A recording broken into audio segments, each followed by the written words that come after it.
नमस्कार दोस्तों, the Kavita show के इस एपिसोड में आपका स्वागत है। तो दोस्तों, इस समय कड़ाके की ठंड पड़ रही है और आप लोगों में से बहुत सारे लोग आग ताप रहे होंगे, या तो अगर आपके इलाके में धूप निकली हुई है तो आप लोग धूप सेंक रहे होंगे, या आप में से बहुत सारे लोग हैं जो रज़ाई के अंदर भी होंगे। लेकिन इस तरह की कड़ाके की ठंड में खुले आसमान के तले हमारे देश के किसान आंदोलन कर रहे हैं। ये बात किसी से छुपी नहीं है, बहुत सारे लोग जान भी रहे होंगे।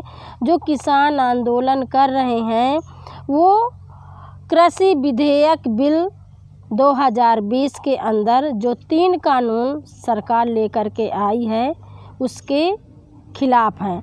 किसानों का कहना है कि ये काला कानून है, ये हम किसानों के हित में नहीं है और इस कानून को हम लागू नहीं होने देंगे। सरकार जब तक इस कानून को वापस नहीं लेगी तब तक हम डटे रहेंगे, चाहे हमको जितने महीने लग जाएं, जितने दिन लग जाएं या अगर साल लग जाएं तो भी वो वहाँ पर डटे रहेंगे। इस तरह की कड़ाके की ठंड में बूढ़े जवान, छोटे छोटे बच्चे, महिलाएं सब लोग उस आंदोलन में भाग ले रहे हैं, क्योंकि किसान अगर अन्न नहीं पैदा करेगा तो हम खाएंगे क्या, आप खाएंगे क्या।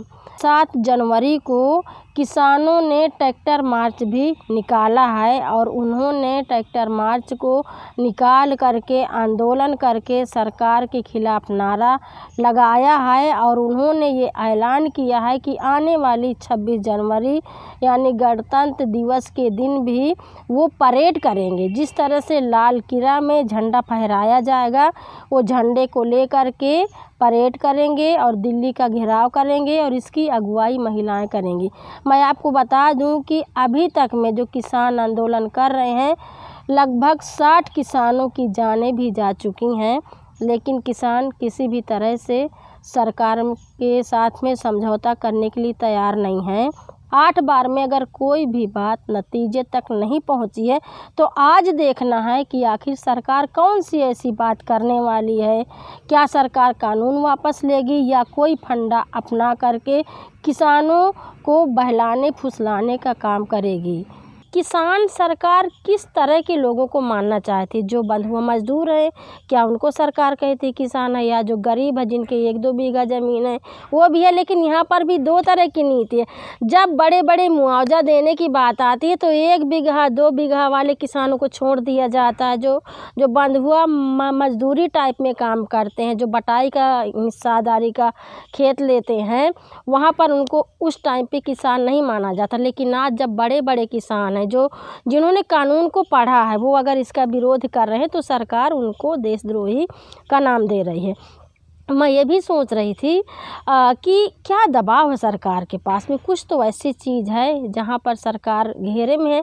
दूसरी तरफ मैं ये भी सोचती हूँ कि मोदी जी तो इतने समझदार हैं, इतने अच्छे भाषण देते हैं, इतने अच्छे से बात करते हैं किसान भाइयों से, उनके दिमाग में ये क्यों नहीं सूझता है कि भारत का किसान अगर अनाज नहीं पैदा करेगा तो खा लेंगे। देश की आप तरक्की की बात कर रहे हैं, आप डिजिटल इंडिया बनाना चाहते हैं देश को।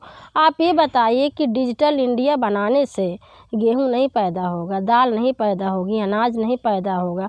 वो पैदावारी होगी जो अपनी मिट्टी है खेत की, किसान उसको पैदा करेगा। और अगर आप उसको नष्ट करना चाहते हैं और अगर आप उसको सिर्फ पैसे से तौलना चाहते हैं तो पैसे बस से कुछ नहीं होगा। आप पैसे की मशीन अगर लगा देंगे और आप उस पैसे को खा के देखिए कि आपका पेट भर जाएगा, क्या आप ज़िंदा रहेंगे। भैया, जब रोटी खाएंगे, चावल खाएंगे, दाल खाएंगे तभी आप रात में सो पाएंगे, तभी आप ज़िंदा रह पाएंगे।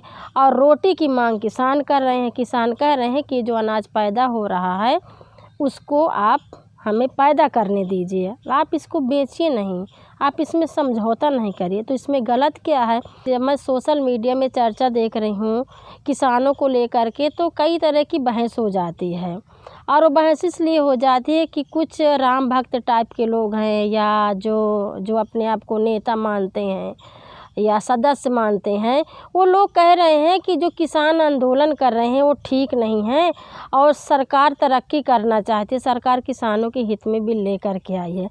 लेकिन सोशल मीडिया पर जब मैं उनका कमेंट पढ़ती हूँ और जब मैं जिनको जानती हूँ, जिनको मैं देखती हूँ, उनका चेहरा, मैं उनके घर को जानूँ, परिवार को जानूँ कि उनका किस तरह का परिवेश है, जो वो भी किसान के बेटे हैं, उनके मम्मी पापा भी किसान हैं, उनके घर में सिर्फ किसानी होती है और उनके परिवार के लोग भी इस बिल के खिलाफ हैं। तो और ये जो छुटभैया जो नेता हैं, जो अपने आप को नेता ही टाइप के लोग मानते हैं, अगर उनके अंदर से दिल में झांक करके देखो या उनसे पूछो अनौपचारिक रूप में, तो वो भी इस बिल के विरोध में है। लेकिन नेतागिरी दिखाने के लिए क्योंकि वो पार्टी में है तो पार्टी गिरे ना, मतलब उसका वर्चस्व मतलब उसी तरह से हावी रहे, उसको बनाए रखने के लिए वो बिल का समर्थन करते हैं। लेकिन उन्हीं के परिवार के लोग उस बिल का विरोध करते हैं। अब बताइए किस तरह की असमंजस वाली स्थिति यहाँ पर पैदा हो गई है। मैं जितने भी हमारे यहाँ के जो विधायक हैं, जो सांसद हैं, चूँकि मेरा ससुराल मायका पैदाइश परवरिश बुंदेलखंड में हुई और मैं बहुत नज़दीकी से इनको जानती हूँ। ये सब किसानों के बेटे हैं, इनके बाप किसान हैं, इनके घरों में खेती होती है, बंधुआ मजदूर भी काम करते हैं, ये लोग बटाई का खेत भी देते हैं। ये सब जो नेतागिरी करते हैं, मंचों में आकर जो किसानों को गालियां देते हैं, मैं आगे आपको भी बताऊंगी, ये सब अंदर ही अंदर सरकारों का गारी दिया थी। दोस्तों, मैंने किताबों में पढ़ा था आंदोलन के बारे में, क्रांतिकारियों के बारे में, और अब मैं अपने आँखों के सामने देख रही हूँ कि किस तरह से बड़े बड़े आंदोलन होते हैं जो आगे चल के इतिहास भी बनेंगे। एक तरफ किसानों का आंदोलन चल रहा है तो दूसरी तरफ मैंने जो देखा कि बांदा में जिस तरह का रामलीला रचा गया, 16 दिसंबर को मंडलीय पंचायत बुलाई गई थी किसानों की, और इस पंचायत में बहुत लोग शामिल हुए थे। बताया गया, जो हमको जानकारी मिली, कि जो प्रशासन ज़िले में बैठी हुई है उनके ऊपर सरकार का दबाव था कि वो प्रधानों को प्रेरित करे कि गांव से भीड़ को इकट्ठा करे, और प्रधान ट्रैक्टर, टेम्पो या जहम आभा है, वो लोग गांव की भीड़ को इकट्ठा किए हैं। इस पंचायत में भाजपा के प्रदेश अध्यक्ष स्वतंत्र देव सिंह भी आए थे। वो जब आए थे तो उनका स्वागत किया गया था चांदी का मुकुट पहना करके। ठीक है, सुन लीजिए, मतलब हमारे जो किसान हैं वो भीख मांग रहे हैं सरकार से कि आप इस कानून को वापस ले लीजिए, लेकिन यहाँ पर एक प्रदेश के जो अध्यक्ष हैं उनको चांदी का मुकुट पहना करके उनका स्वागत किया गया, मंच में बैठाया गया, क्योंकि वो अगुवाई करने के लिए आए थे। इस पंचायत में मैंने देखा कि बहुत सारे पार्टी के लोग हैं जो इतना सज धज के आए थे, ऐसे लग रहा था मानो शादी में आए हैं। इस पंचायत में विधायक रहे हैं, सांसद रहे हैं, और भी जो छोटे मोटे इनके जितने भी संगठन चला थी, का हिंदू युवा वाहिनी होएगा, बजरंग दल है, और बहुत सारे मतलब इस तरह के जो बीजेपी के संगठन चलते हैं, उनके सारे कार्यकर्ता रहे। आप एक तरह समझिए कि पूरा मंच रंगीला था। वहाँ पर भैया जो भाषण हुए वो सुन करके मैं हैरान रह गई, क्योंकि हम उस समय लाइव भी चला रहे थे। जो स्वतंत्र देव सिंह है, उन्होंने जो भाषण दिया वो भी सुनने लायक था। जो हमारे चित्रकूट बांदा के सांसद आर के पटेल हैं भैया, वो तो ऐसा भाषण दिए, ऐसा लाग कि वो किसान के घर के उनकी पैदावार ही नहीं है, वो किसान जानती नहीं है, किसानी जानती नहीं है। उन्होंने तो सीधे से बोल दिया कि हमारे बुंदेलखंड में किसानों को कोनो समस्या नहीं आए, अन्ना जानवरन की किसी तरह की समस्या नहीं है। जो बुंदेलखंड के किसान पलवल बॉर्डर में जो आंदोलन कर रहे हैं, जो समर्थन दे रहे हैं, उनके लिए बोला गया कि वो 2-4 किसान हैं जहाँ वो लाल टोपी हरी टोपी वाले वो जा कर के वहाँ पर हाव हल्ला बोलते हैं। और बहुत सारी मतलब ऐसी चीज़ें रही हैं। मैं उनके शब्दों को उस तरह से नहीं यहाँ पे दोहराना चाहती हूँ।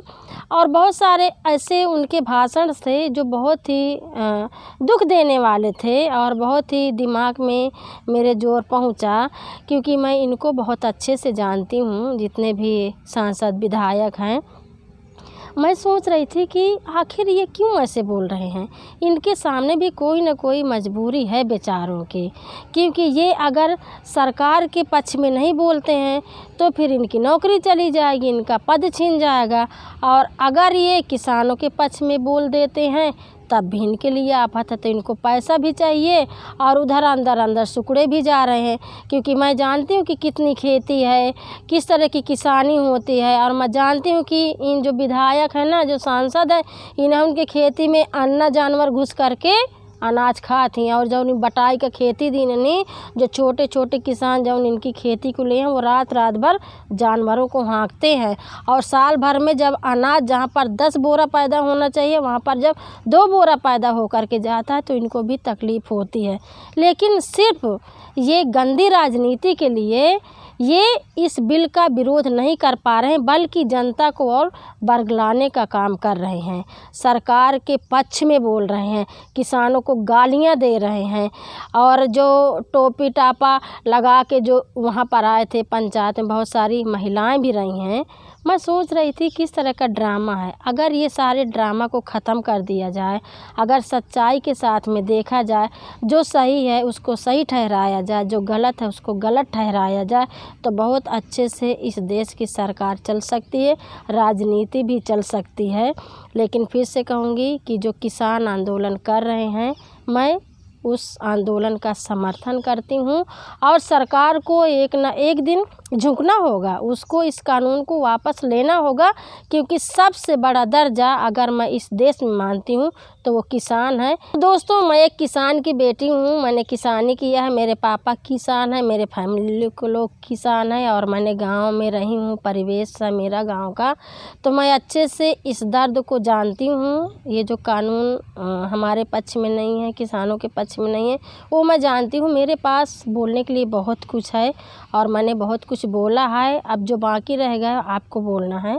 तो अगर ये वाला शो पसंद आया हो, ये चर्चा अगर पसंद आई हो, तो आप भी इसमें अपना समर्थन करिए। आप भी अगर बोल नहीं सकते हैं, जो नेता मंत्री हैं, जो छोटे भैया हैं, जो राम भक्त हैं, अगर वो लोग सोशल मीडिया में नहीं बोल पाएँ तो आप मेरे शो में कमेंट करिए। आप भी अपने दिल के दर्द को बांटिए, किसानों के पक्ष में आइए और आप कमेंट करिए। अगर शो पसंद आया है तो आप अपने दोस्तों के साथ में शेयर ज़रूर करिए, ताकि ये आवाज़ ज़्यादा से ज़्यादा लोगों तक पहुँचे। और हाँ, अगर अभी तक आपने खबर लहरिया चैनल को सब्सक्राइब नहीं किया है तो प्लीज़ अभी ही कर लीजिए, ताकि मेरा हर नया शो आप तक पहुंचता रहे। और खबर लहरिया की जो और एक्सक्लूसिव रिपोर्टिंग होती है, जो और बहुत सारे हमारे अलग अलग मुद्दे पर शो होते हैं, वो भी आप तक पहुँचें। तो दोस्तों, इस बार के शो में अभी इतना ही। अगली बार फिर मैं मिलूँगी कुछ करारी बातों के साथ में। तब तक के लिए दीजिए इजाज़त। नमस्कार। खबर लहरिया, आपकी खबर आपकी भाषा।